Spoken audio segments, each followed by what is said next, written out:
ॐ शान्ताकारं भुजगशयनं पद्मनाभं सुरेशं विश्वाधारं गगनसदृशं मेघवर्णं शुभाङ्गं लक्ष्मीकान्तं कमलनयनं योगिभिर्ध्यानगम्यं वन्दे विष्णुं भवभयहरं सर्वलोकैकनाथं यस्य स्मरणमात्रेण जन्मसंसारबन्धनात् विमुच्यते। नमस्तस्मै विष्णवे प्रभविष्णवे। नमः समस्तभूतानामादिभूताय भूभृते अनेकरूपरूपाय विष्णवे प्रभविष्णवे। वैशम्पायन उवाच श्रुत्वा धर्मानशेषेण पावनानि च सर्वशः युधिष्ठिरः शान्तनवं पुनरेवाभ्यभाषत। युधिष्ठिर उवाच किमेकं दैवतल्लोके किं वाप्येकं परायणं स्तुवन्तः कं कमर्चन्तः प्राप्नुयुर्मानवा शुभम्। को धर्मः सर्वधर्माणां भवतः परमो मतः किञ्जपन्मुच्यते जन्तुर्जन्म संसारबन्धनात्। भीष्म उवाच जगत्प्रभुं देवदेवमनन्तं पुरुषोत्तमं स्तुवन्नाम सहस्रेण पुरुषः सततोत्थितः। तमेव चार्चयन् नित्यं भक्त्या पुरुषमव्ययं ध्यायन् स्तुवन्नमस्यंश्च यजमानस्तमेव च। अनादिनिधनं विष्णुं सर्वलोकमहेश्वरं लोकाध्यक्षं स्तुवन्नित्यं सर्वदुःखातिगो भवेत्। ब्रह्मण्यं सर्वधर्मज्ञं लोकानां कीर्तिवर्धनं लोकनाथं महद्भूतं सर्वभूतभवोद्भवम्। एष मे सर्वधर्माणां धर्मोऽधिकतमो मतः यद्भक्त्या पुण्डरीकाक्षं स्तवैरर्चेन्नरः सदा। परमय्यो महत्तेजः परमय्यो महत्तपः परमय्यो महद्ब्रह्म परमय्यः परायणम्। पवित्राणां पवित्रय्यो मङ्गलानां च मङ्गलम् दैवतं देवतानां च भूतानां यो व्ययः पिता यतः सर्वाणि भूतानि भवन्त्यादियुगागमे यस्मिंश्च प्रलयं यान्ति पुनरेव युगक्षये। तस्य लोकप्रधानस्य जगन्नाथस्य भूपते विष्णोर्नाम सहस्रं मे शृणु पापभयापहम्। यानि नामानि गौणानि विख्यातानि महात्मनः ऋषिभिः परिगीतानि तानि वक्ष्यामि भूतये। ॐ विश्वं विष्णुर्वषट्कारो भूतभव्यभवत्प्रभुः भूतकृद्भूतभृद्भावो भूतात्मा भूतभावनः भूतात्मा परमात्मा च मुक्तानां परमागतिः। अव्ययः पुरुषः साक्षी क्षेत्रज्ञोऽक्षर एव च योगो योगविदां नेता प्रधानपुरुषेश्वरः। नारसिंहवपुः श्रीमान् केशवः पुरुषोत्तमः सर्वः सर्वशिवस्थाणुर्भूताधिर्निधिरव्ययः। सम्भवो भावनो भर्ता प्रभवः प्रभुरीश्वरः स्वयंभू शम्भुरादित्यः पुष्कराक्षो महास्वनः। अनादिनिधनो धाता विधाता धातुरुत्तमः अप्रमेयो ऋषिकेशः पद्मनाभो मरप्रभुः विश्वकर्मा मनुस्त्वष्टस्तविष्टस्तविरो ध्रुवः अग्रायः शाश्वतौ कृष्णो लोहिताक्षः प्रतर्दनः प्रभूतस्त्रिककुब्धामपवित्रम् मङ्गलम् परम् ईशानः प्राणदः प्राणो ज्येष्ठः श्रेष्ठः प्रजापतिः हिरण्यगर्भो भूगर्भो माधवो मधुसूदनः ईश्वरो विक्रमी धन्वी मेधावी विक्रमः क्रमः अनुत्तमो दुराधर्षः कृतज्ञः कृतिरात्मवान् सुरेशः शरणं शर्म विश्वरेताः प्रजाभवः अहः संवत्सरो व्यालः प्रत्ययः सर्वदर्शनः अजः सर्वेश्वरः सिद्धः सिद्धिः सर्वादिरच्युतः वृषाकपिरमेयात्मा सर्वयोगविनिसृतः वसुर्वसुमना सत्यः समात्मा संमितः समः अमोघः पुण्डरीकाक्षो वृषकर्मा वृषाकृतिः रुद्रो बहुशिरा बभ्रुर्विश्वयोनिः शुचिश्रवाः अमृतः शाश्वतस्थाणुर्वरारोहो महातपाः सर्वगः सर्वविद्भानुर्विश्वक्सेनो जनार्दनः वेदो वेदविदव्यङ्गो वेदाङ्गो वेदवित्कविः लोकाध्यक्षः सुराध्यक्षो धर्माध्यक्षः कृताकृतः चतुरात्मा चतुर्व्यूहश्चतुर्दंष्ट्रश्चतुर्भुजः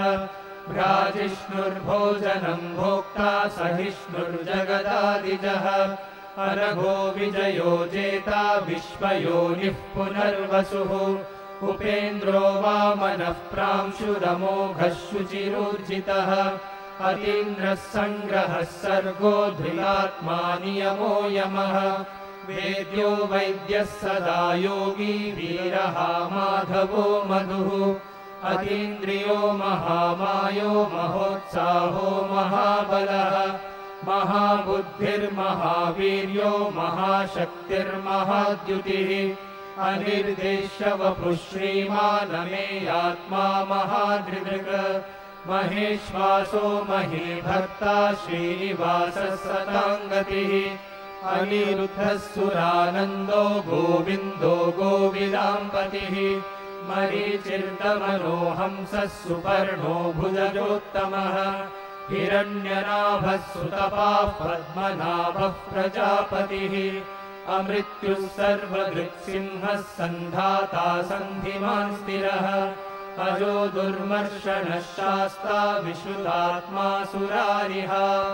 गुरुर्गुरुतमो धामः सत्यः सत्यपराक्रमः निमिषो निमिषस्रग्वी वाचस्पतिरुदारधीः अग्रणी ब्राह्मणी श्रीमान् न्यायो नेता समीरणः सहस्रमूर्धा विश्वात्मा सहस्राक्षः सहस्रपात् आवर्तनो निवृत्तात्मा संवृतः सम्प्रमर्दनः अहः संवर्तको वह्निरनिलो धरणीधरः सुप्रसादः प्रसन्नात्मा विश्वधृग्विश्वभुग्विभुः सत्कर्ता सत्कृतः साधुर्जह्नुर्नारायणो नरः असङ्ख्येयो प्रमेयात्मा विशिष्टः शिष्टकृच्छुचिः सिद्धार्थः सिद्धसङ्कल्पः सिद्धिदः सिद्धिसाधनः वृषाही वृषभो विष्णुर्वृषपर्वा वृषोदरः वर्धनो वर्धमानश्च विविक्तः श्रुतिसागरः सुभुजो दुर्धरो वाग्मी महेन्द्रो वसुदो वसुः नैकरूपो बृहद्रूपः शिपिविष्टः प्रकाशनः ओजस्तेजो द्युतिधरः प्रकाशात्मा प्रतापनः वृद्धस्पष्टाक्षरो मन्त्रश्चन्द्रांशुर्भास्करद्युतिः अमृतांशुद्भवो भानुः शशबिन्दुः सुरेश्वरः औषधम् जगतः सेतुः सत्यधर्मपराक्रमः भूतभव्यभवन्नाथः पवनः पावनो नलः कामः कामकृत्कान्तः कामः कामप्रदः प्रभुः युगादिकृद्युगावर्तो नैकमायो महाशनः अदृश्यो व्यक्तरूपश्च सहस्रजिदनन्दजित्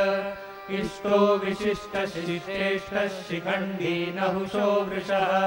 क्रोधः क्रोधकृत्कर्ता विश्वबाहुर्महीधरः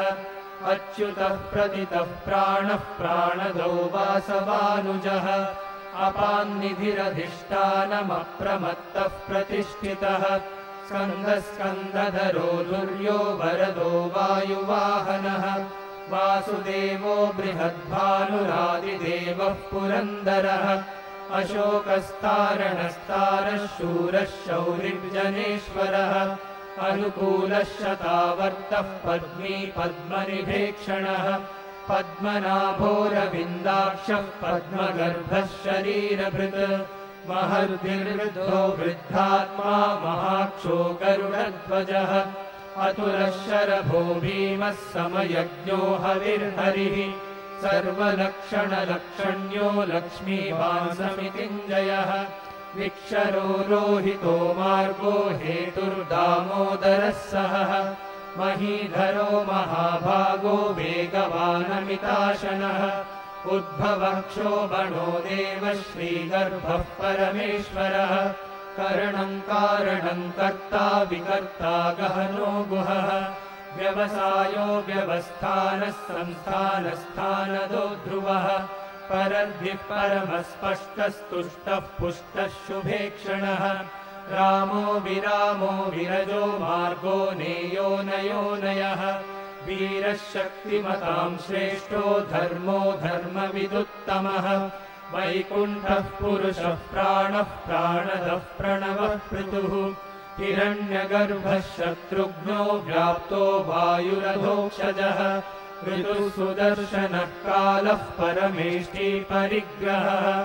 उग्रः संवत्सरो दक्षो विश्रामो विश्वदक्षिणः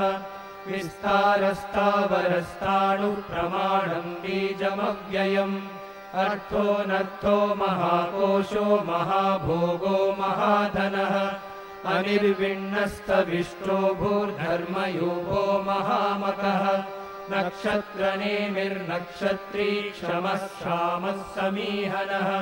यज्ञयुज्यो महेज्यश्च क्रतुः सत्रं सतां गतिः सर्वदर्शी विमुक्तात्मा सर्वज्ञो ज्ञानमुत्तमम्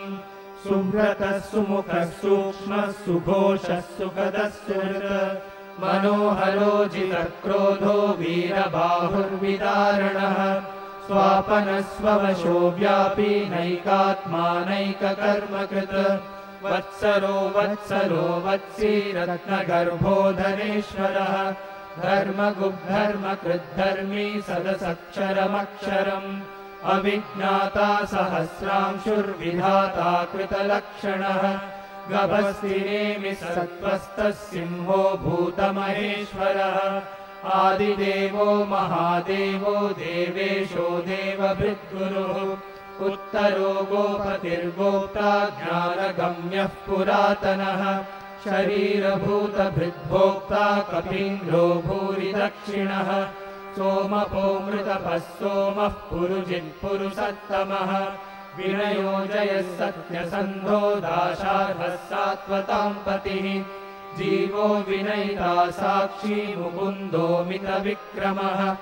अम्भोनिधिरनन्तात्मा महोदतिशयोऽन्तकः अजो महार्हः स्वाभाव्यो जितामित्रः प्रमोदनः आनन्दो नन्दनो नन्दः सत्यधर्मात्रिविक्रमः महर्षिः कपिलाचार्यः कृतज्ञो मेदिनीपतिः त्रिपदस्त्रिदशाध्यक्षो महाशृङ्गः कृतान्तकृत् महावराहो गोविन्दः सुषेणः कनकाङ्गदी गुह्यो गभीरो गहनो गुप्तश्चक्रगदाधरः वेदास्वाङ्गोजितः कृष्णो दृढः सङ्कर्षणोच्युतः वरुणो वारुणो वृक्षः पुष्कराक्षो महावनाः भगवान् भगहानन्दी वनमाली हलायुधः आदित्यो ज्योतिरादित्यः सहिष्णुर्गतिसत्तमः सुधन्वाखण्डपरशुर्दारुणो द्रविणः प्रदः दिवस्पृक्सर्वदृग्व्यासो वाचस्पतिरयो निजः त्रिसामासामगः सामनिर्वाणम् भेषजम् भिषक सन्न्यासकृच्छमः शान्तो निष्ठा शान्तिः परायणम् शुभाङ्गः शान्तिदः स्रष्टा कुमुदः कुवलेशयः गोहितो गोपतिर्गोप्ता वृषभाक्षो वृषप्रियः अनिवर्ती निवृत्तात्मा संक्षेप्ता क्षेमकृच्छिवः श्रीवत्सवक्षा श्रीवासः श्रीपतिः श्रीमताम्बरः श्रीधः श्रीशः श्रीनिवासः श्रीनिधिः श्रीविभावनः श्रीधरः श्रीकरः श्रेयः श्रीमाल्लोकत्रयाश्रयः स्वक्षस्वङ्गः शतानन्दो नन्दिर्ज्योतिर्गणेश्वरः विजितात्मा विधेयात्मा सत्कीर्तिश्चिन्न संशयः उदीर्णः सर्वतश्चक्षुरनीशः शाश्वतस्थिरः भूषयो भूषणो भूतिर्विशोकः शोकनाशनः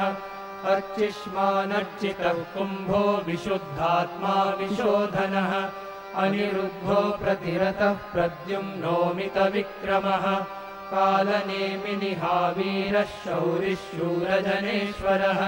त्रिलोकात्मा त्रिलोकेशः केशवः केशिहा हरिः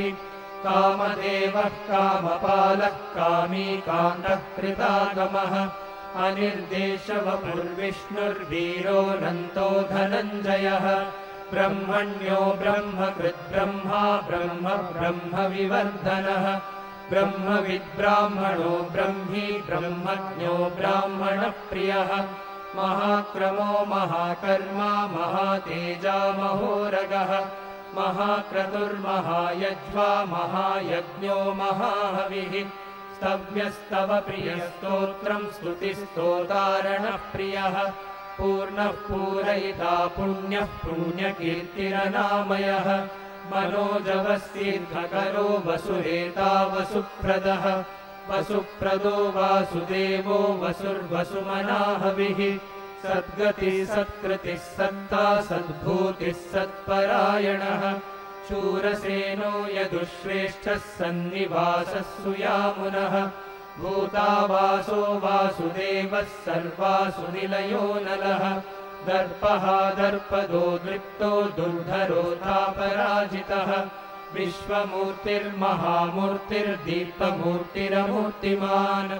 अनेकमूर्तिरव्यक्तः शतमूर्तिः शताननः एको नैकः स वः किम् यत्तत्पदमनुत्तमम् लोकबन्धुर्लोकनाथो माधवो भक्तवत्सलः सुवर्णवर्णो हेमाङ्गो वराङ्गश्चन्दनाङ्गदी वीरः विषमः शून्यो घृताशीरचलश्चलः अमानीमानदो मान्यो लोकस्वामी त्रिलोकधृक् सुमेधा मेधजो धन्यः सत्यमेधाधराधरः तेजो वृषोद्युतिधरः सर्वशस्त्रभृताम्बरः प्रग्रहो निग्रहो व्यग्रो नैकशृङ्गो गदाग्रजः चतुर्मूर्तिश्चतुर्बाहुश्चतुर्व्यूहश्चतुर्गतिः चतुरात्मा चतुर्भावश्चतुर्वेदविवेकपात् समावर्तो निवृत्तात्मा दुर्जयो दुरतिक्रमः दुर्लभो दुर्गमो दुर्गो दुरावासो दुरारिहा शुभाङ्गो लोकसारङ्गः सुतन्तुस्तन्तुवर्धनः इन्द्रकर्मा महाकर्मा कृतकर्मा कृतागमः उद्भवः सुन्दरः सुन्दो रत्ननाभः सुलोचनः अर्को वाजसनः शृङ्गी जयन्तः सर्वविजयी सुवर्णबिन्दुरक्षोभ्यः सर्वभागीश्वरेश्वरः महारथो महागर्तो महाभूतो महानिधिः कुमुदः कुन्दरः कुन्दः पर्जन्यः पावनोऽनिलः अमृताशोऽमृतवपुः सर्वज्ञः सर्वतोमुखः सुलभः सुव्रतः सिद्धः शत्रुजिच्छत्रुतापनः न्यग्रोधोदुम्बरोऽश्वत्थश्चाणूरान्ध्रनिषूदनः सहस्रार्चिः सप्तजिह्वः सप्तैधा सप्तवाहनः अमूर्तिरनघोचिन्त्यो भयकृद्भयनाशनः अणुर्बृहत्कृशस्थूलो गुणभिर्निर्गुणो महान् अधृतस्वधृतस्वास्य प्राग्वंशो वंशवर्धनः भारभृत्कथितो योगी योगीशः सर्वकामदः आश्रमश्रमणक्षामः सुपर्णो वायुवाहनः धनुर्धरो धनुर्वेदो दण्डो दमयितादमः अपराजितः सर्वसहो नियन्ता नियमो यमः सत्त्ववान् सात्विकः सत्यः सत्यधर्मपरायणः अभिप्रायः प्रियार्होर्हः प्रियकृत्प्रीतिवर्धनः विहाय सगतिर्ज्योतिः सुरुचिर्हुतभुग्विभुः रविर्विलोचनः सूर्यः सवितारविलोचनः अनन्तो हुतभुग्भोक्ता सुखदो नैकजोऽग्रजः अनिर्विण्णः सदामर्षि लोकाधिष्ठानमद्भुतः सनातनतमः कपिलः कपिलव्ययः स्वस्ति न स्वस्ति कृत्स्वस्ति स्वस्ति भुक् स्वस्ति दक्षिणः अरौद्रः कुण्डली चक्री विक्रम्योर्जितशासनः शब्दातिगः शब्दसः शिशिरः शर्वरीकरः अक्रूरः पेशलो दक्षो दक्षिणः क्षमिनाम्बरः विद्वत्तमो वीतमयः पुण्यश्रवणकीर्तनः उत्तारणो दुष्कृतिः पुण्यो दुःस्वप्ननाशनः वीरः रक्षणः सन्तो जीवनः पर्यवस्थितः अनन्तरूपोऽनन्तश्रीर्जितमन्युर्भयापहः चतुरश्रो गभीरात्मा विदिशो व्यादिशो दिशः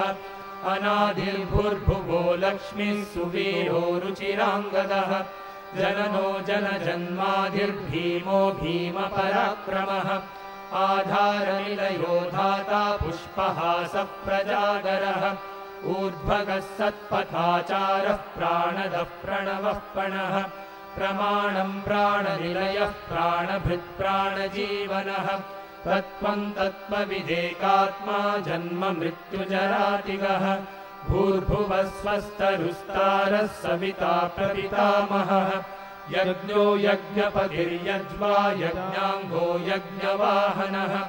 यज्ञभृद्यज्ञकृद्यज्ञे यज्ञभुग्यज्ञसाधनः यज्ञान्तकृद्यज्ञगुह्यमन्नमन्नाद एव च आत्मयोनिः स्वयं जातो वैखानः सामगायनः देवकीनन्दनः स्रष्टा क्षितीशः पापनाशनः